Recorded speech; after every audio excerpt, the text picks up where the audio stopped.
Time now to talk politics. I'm joined by Janelle Lilley and Steve Brawner. Steve Brawner, contributor to Talk Business and Politics. Janelle Lilley, lead Capitol reporter and weekend anchor for KATV Channel 7. Welcome to both of you. We're going to play a fun game this week on our roundtable. Instead of me just asking all the questions, everybody gets to ask a question of the panel, but I am going to go first. So we have a special session on highways coming up next week.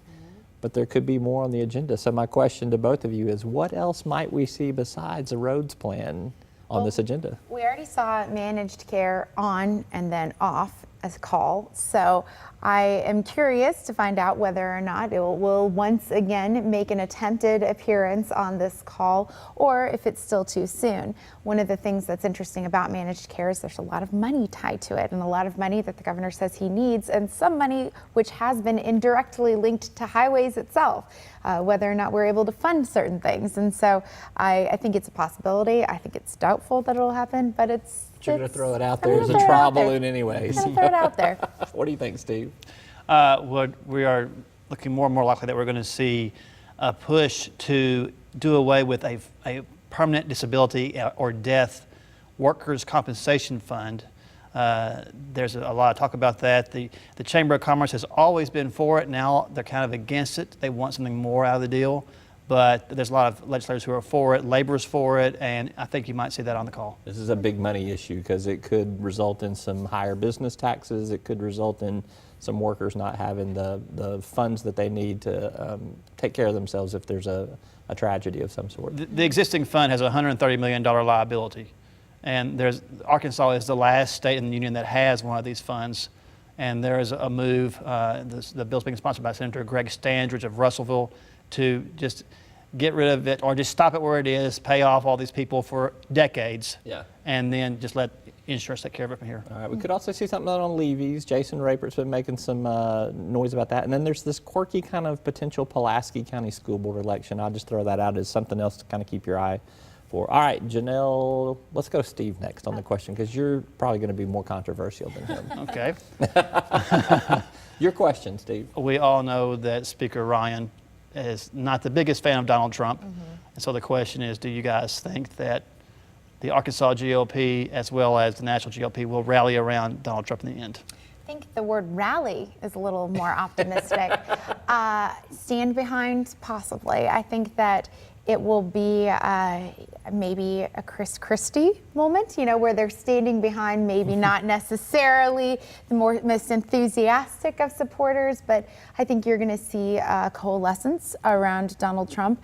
I don't think it's going to be universal. I think you're going to have several prominent people who will always be against him, even if he is the nominee. I think especially loud voices will really push the libertarian on the ticket, and I think you're going to see a lot of that. So I don't think it's unity by any means, but I think you're going to get majority.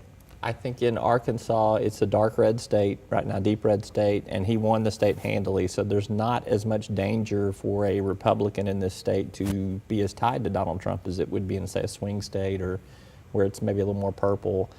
Nationally, I don't see there being unity on this. I think that we're seeing a lot of the discontent right now. I just think it's way too fractured. It's been too brutal of a primary, and I just don't see it happening. I think, too, Donald Trump is behind on fundraising to Hillary Clinton if she's the presumptive Democratic nominee, and he is behind on campaign organization. Well, he has zero ground game here. And those are major. Well, I'm just talking about in other states too. I mean, so I think the unity combined with those other things make it a very tricky. Plus the electoral map. So he does have one thing in his favor: Hillary Clinton, who is the ultimate unifier for Republicans. Probably not strong enough in this case to unify everybody, but it will help. All right, you get the last question. All right, Department of Justice coming out on Friday with a directive.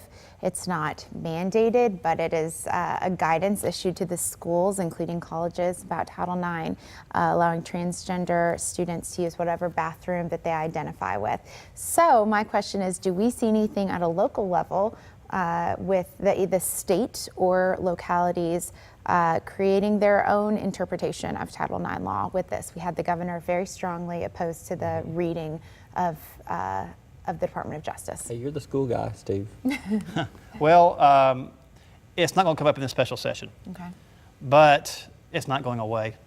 So there will be bills probably going both directions in the next session. Those who are trying to open up the transgender bathrooms and those who are trying to make sure they remain the way they are. Yeah. So it's not going away. Yeah, I thought it was heavy-handed by the Obama administration, the way they've handled it and kind of come out with this big kind of big stick of you're not going to get your federal funding. But in the end, it is a guideline. It's not a mandate. But I think you'll see not only that legislative action, and I think somebody will try for the special session. They'll at least lobby for it. But I think you're right in the regular sessions where we see it. But I think we'll see legal action on this front too. It's just too polarizing of an issue. It's too much of a hot potato issue. It's just you're either for or against. There's no I'm ambivalent on it. So I just think you're going to see some hard feelings both ways. And you're going to see it push both ways. What do you think?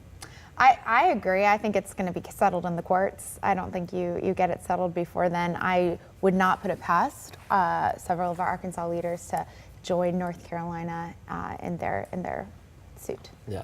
All right. Janelle Lilley and Steve Brawner, as always, good stuff. Thanks for being with us. Appreciate it.